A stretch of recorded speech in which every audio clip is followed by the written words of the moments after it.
Good evening. This is Akashvani Kohima. I am Jonas Yantan with evening news.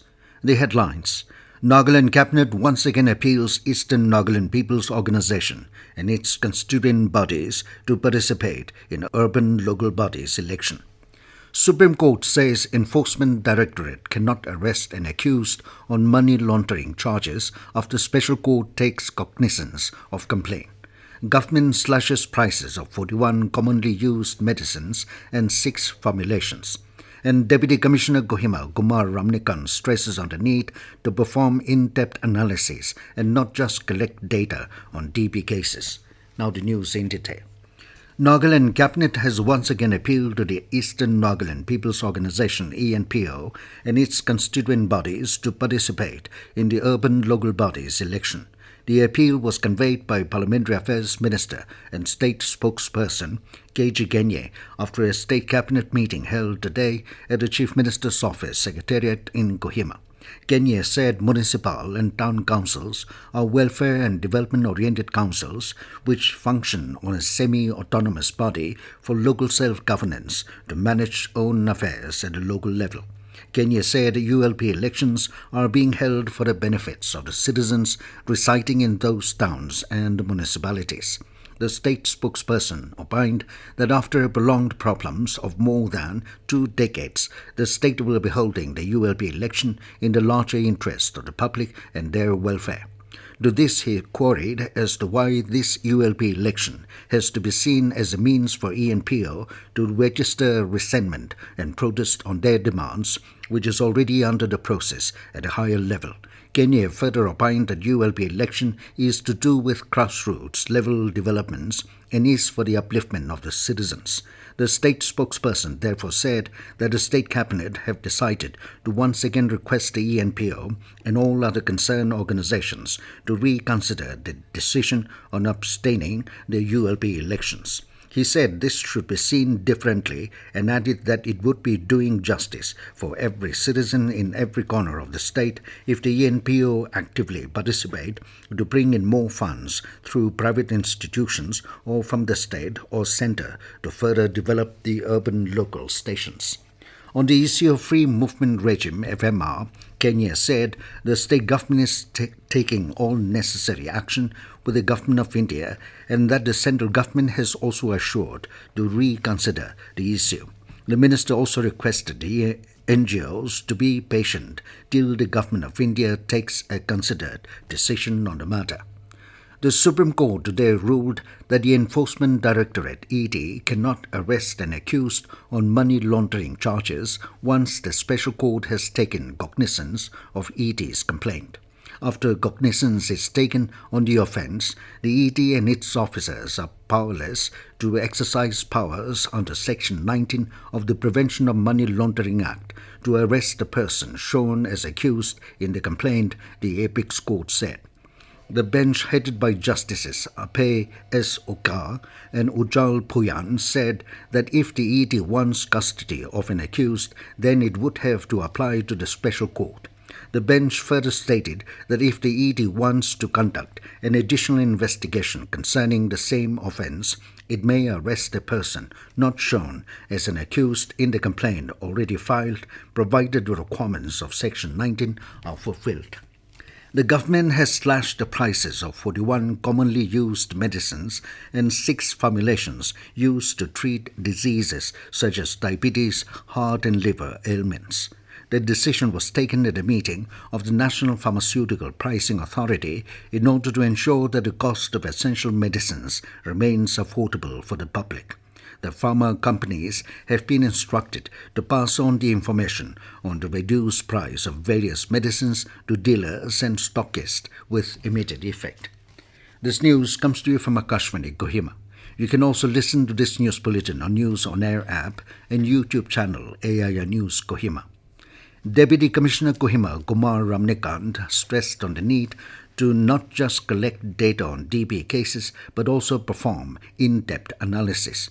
Speaking at a Kohima District DP Forum and District AIDS Prevention and Control Cell meeting, Ramnikant highlighted the importance of testing in closed settings to curb the spread of DP, along with the necessity for awareness and counseling where testing occurs. District Tuberculosis Officer Kohima, Dr. Chipentang Kitan, provided an overview of the district health unit's profile services available under the National Tuberculosis Elimination Program (NTEP), as well as the targets, challenges, and outcomes. Dr. Gitan also informed that 3 villages in Kohima have been declared DB-free under the DB Mukt Panchayat initiative. During the program, a DB champion shared his personal experiences undergoing treatment under the NTEP. He expressed gratitude for the free medicine, treatment, and financial assistance provided during his treatment. He emphasized the importance of completing the mandatory 6-month medication course without any interruptions and encouraged fellow DB patients to take full advantage of the available facilities. Speaker Nagaland Legislative Assembly Sharingan Longkama has been elected as the chairman of the Commonwealth Parliamentary Association CPA India Region Zone 3 and President Northeast Regional Institute of Parliamentary Studies, Training and Research. Speaking at a felicitation program organized by the officers and staff of Nagaland Legislative Assembly, Longkama extended his gratitude to the CPA for trusting and according him with the responsibility. He exuded hope that with collective efforts, all tasks that lies ahead will be tackled efficiently. The Speaker also urged the officers and staff of NLA to continue to work collectively and propel towards setting spectacular standards. Longkama added that with the cooperation of the able Deputy Speaker, they will be able to achieve all the objectives sincerely. The Nagaland Board of School Education (NBSC) has informed that e-book of Class 9 Science has been prepared with digital content free of cost for the students. NBSC said the digital content will give access to equal and quality learning to all the students anytime, anywhere, and any number of times. The e-book gives a comprehensive digital content and aims to save resources spent on extra tuitions. The board informed that the e-book will be available on the link study.goyalsonline.com/NCRT science class 9 English medium /index.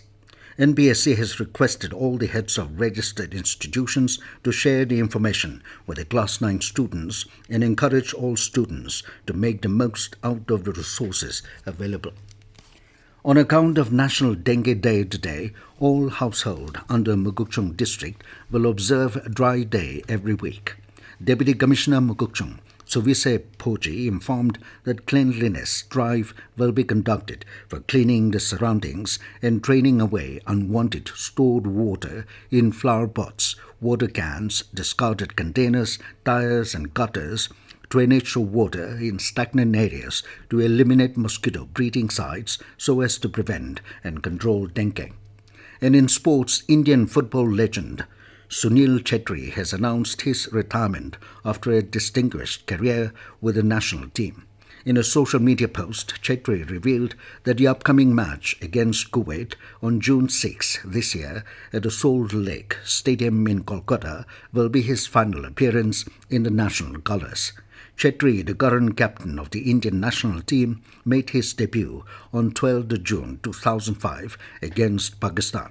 He leaves behind an extraordinary legacy as India's all-time top scorer with 94 goals in 150 international matches. He is also the third highest active international goal scorer behind only Cristiano Ronaldo of Portugal and Lionel Messi of Argentina. Chetri's retirement marks the end of an era for Indian football, celebrating a career filled with passion, leadership and remarkable achievements. And now 20 news, here are main points again. Nagaland Cabinet once again appeals Eastern Nagaland People's Organisation and its constituent bodies to participate in urban local bodies election. Supreme Court says Enforcement Directorate cannot arrest an accused on money laundering charges after Special Court takes cognizance of complaint. Government slashes prices of 41 commonly used medicines and 6 formulations. And Deputy Commissioner Kohima, Kumar Ramnikant, stresses on the need to perform in-depth analysis and not just collect data on DP cases. That is all we have in this evening news bulletin. Good night.